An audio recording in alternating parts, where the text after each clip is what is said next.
mense, ons het nou laas gesels oor permanente basis kosvoorbereiding. Een ding wat julle dalk wel in gedagte moet hou, vir al mense wat dalk nou nie noodwendig op 'n plaas bly ensovoorts nie. Ons mag dalk in 'n situasie sit waar ons kan sit as gevolg van buitelandse druk, as ook ek meen julle almal kan seker sien, ons staan dalk op die kans dat die derde wêreldoorlog al in die gang is, sonder dat ons dit weet. Dis nou maar 'n baie goeie kans in my opinie. En weer 'n keer hou 'n gedagte. Niemand het gesê die Eerste Wêreldoorlog is die Eerste Wêreldoorlog voordat dit nie amper verby was nie. So hou dit maar in gedagte. Nou dit nou daar gelaat. As jy dink ons het nou half in die trant beweeg van jy moes nou uitbeweeg van waar jy bly, byvoorbeeld. En nou ewe skielik moet jy op 'n ander plek dalk 'n bestaan maak. Of jy het besluit, jy gaan groepeer, jy is by iemand se huis of in die dorp of hoe ook al.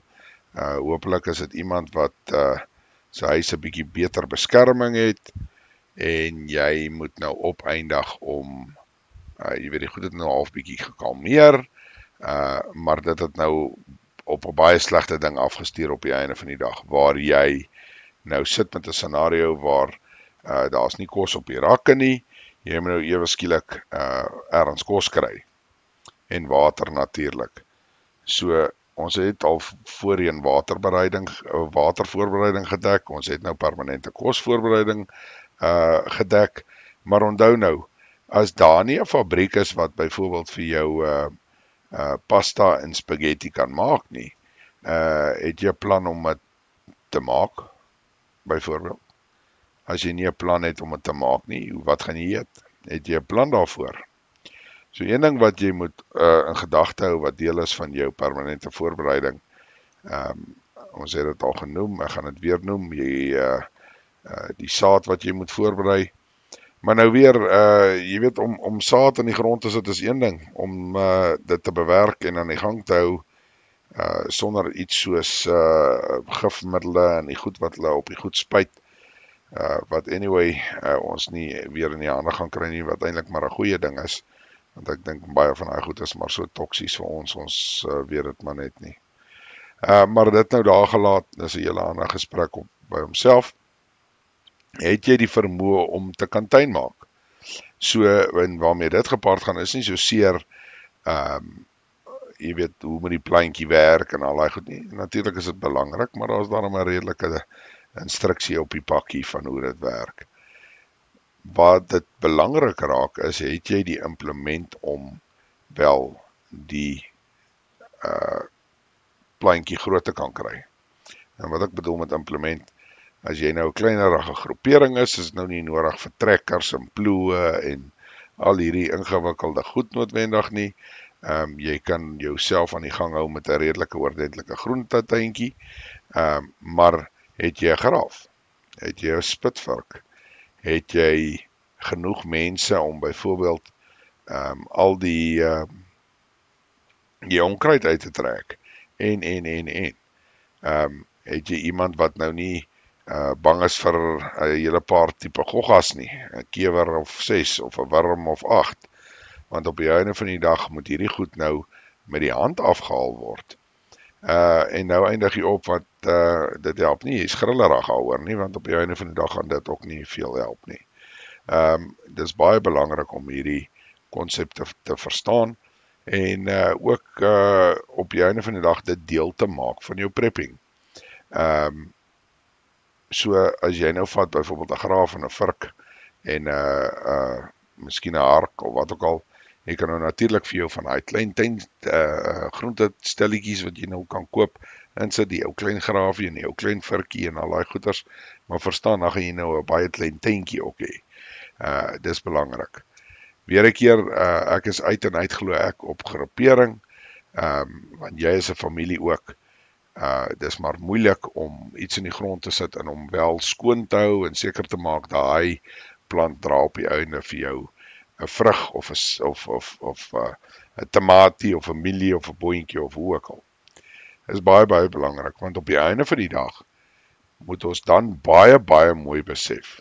As daai oes val, as gevolg van die feit dat jy dalk nie lus was die een dag om dit water te gee nie, of jy was nie lus die een dag om die goggetjies af te haal wat nou besig is om aan die vruggie te wil eet nie. Of as jy te lui was om al die onkruid om hom uit te trek, dan beteken dit jy het nie kos nie. Dan beteken dit jou familie, jou kinders gaan sonder kos gaan. En dit is amper 'n konsep wat baie mense nie noodwendig altyd aanraak nie, is 'n konsep wat mense nie altyd baie aan dink nie, maar is ongelooflik belangrik. Weer 'n keer, maak seker dat jy wel fokus op, jy weet, as jy nie die, ek sê dit maar elke keer, omtrent in elke video, maar as jy nie die vermoë het om hierdie tipe goedjies na te kyk nie, moet jy seker maak jy is by instansies ingeskakel wat dit verstaan. Jy moet verstaan dat meeste van die boere in vandag se tyd, en ek kan dit bevestig want ek is self een, werk boer maar vir kommersiële redes, so met ander woorde jy boer om 'n lewe daaruit te maak. Wat beteken daai ou gaan en hy gebruik al die goed middele tot sy vermoë om op te eindig om die beeste of die grootste oes uit te haal uit die grond uit byvoorbeeld, en ongelukkig gaan dit nou maar gepaard met goed soos chemikalieë wat gespuit word om die onkruid dood te maak, daar's bemesting wat ingesit word, kunsmisse ensovoorts, wat nie noodwendig natuurlik is nie, om hierdie plant so gou as moontlik groot te kry en ook om soveel as moontlik uit die plant uit te kry.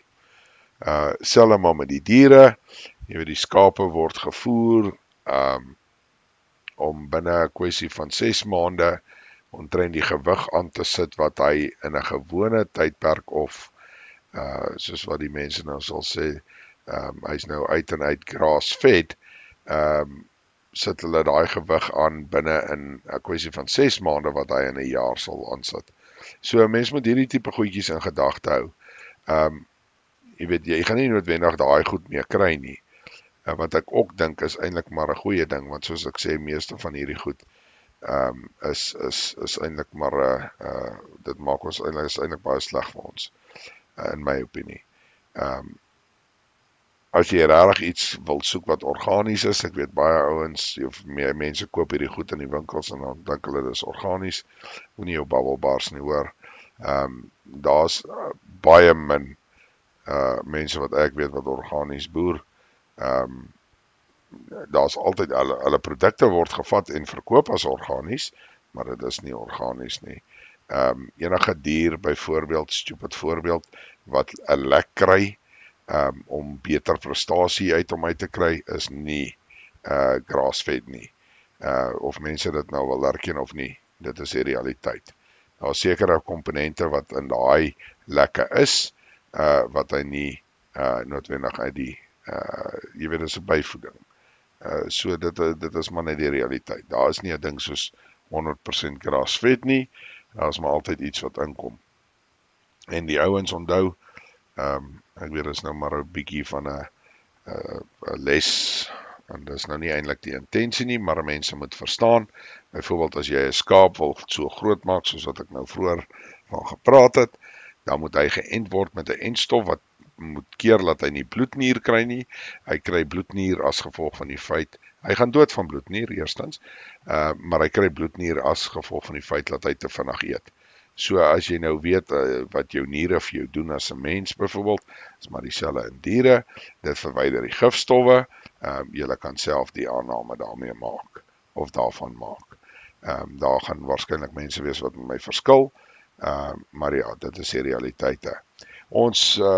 Wat ons nou maar hier by ons probeer, is ons probeer die goed so natuurlik as moontlik hou. Ons doen nie enige van hierdie goedjies nie, vir die eenvoudige rede dat ons wil half in 'n situasie sit, dat as jy nie meer die goed kan kry nie, dat jou diere dan nou nie op strepe vrek, want hulle kry nie noodwendig hierdie verskillende goed wat, soos ek sê, hulle dan nou Dis maar eintlik 'n booster wat hulle gee op die einde van die dag. En weer 'n keer, jy weet, ekskuus, daar is maniere om verby dit te kom, en deur jou eie lucern te hê, ensovoorts, ensovoorts, ensovoorts. Jy weet, ek kom weer terug na die lekke toe, daar's lucern in, daar's sekere komponente in, jy weet nie hoe word dit hanteer nie, jy weet nie is die lucern land gespuit met gif om die onkruid dood te maak nie, ensovoorts, ensovoorts. So daar's baie komponente wat 'n rol speel, wat mense nie eers aan dink nie. So ja, as dit vir julle enigstens sin maak. Om terug te kom na die voorbereiding in terme van kos. Verstaan mooi dat ons kan in 'n situasie sit. Ek het nou onlangs met iemand gesels en wat hulle gesê, jy weet, as jy van die lente van die Eerste Wêreldoorlog, Tweede Wêreldoorlog, jy weet, dis nie dat dit 'n miljoen jaar of 40 jaar was of wat ook al nie. Dit was 'n paar jare ensovoorts. Jy weet, maar die impak was van kardinale belang. En ons kan ook baie daaruit leer.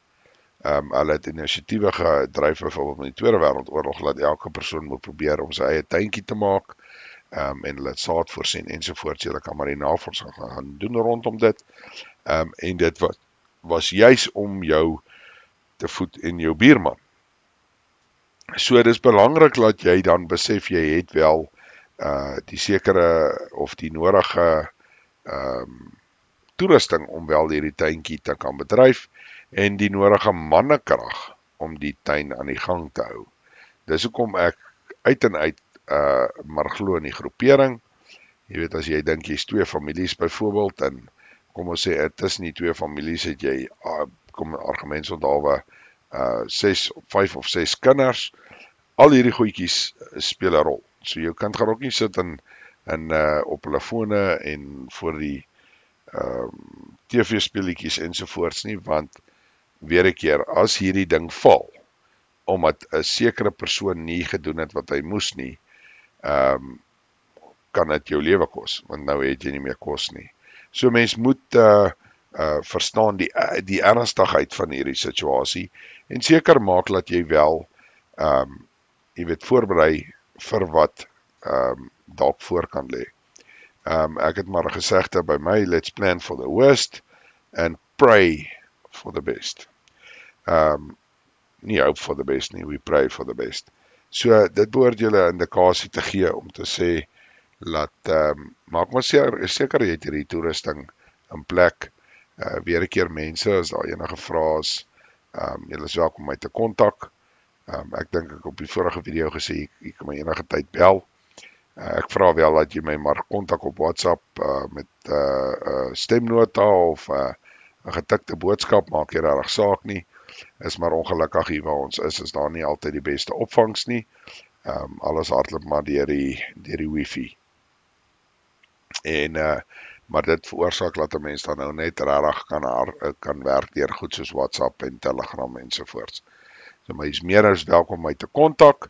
En weer eens mense, as daar enigiets anders is wat julle dalk wil hê, ons oor moet praat, of julle wil hê ek moet oor praat, asseblief, julle is welkom my te kontak, en ek sal vir julle 'n praatjie maak oor wat anders te julle dalk wil hoor.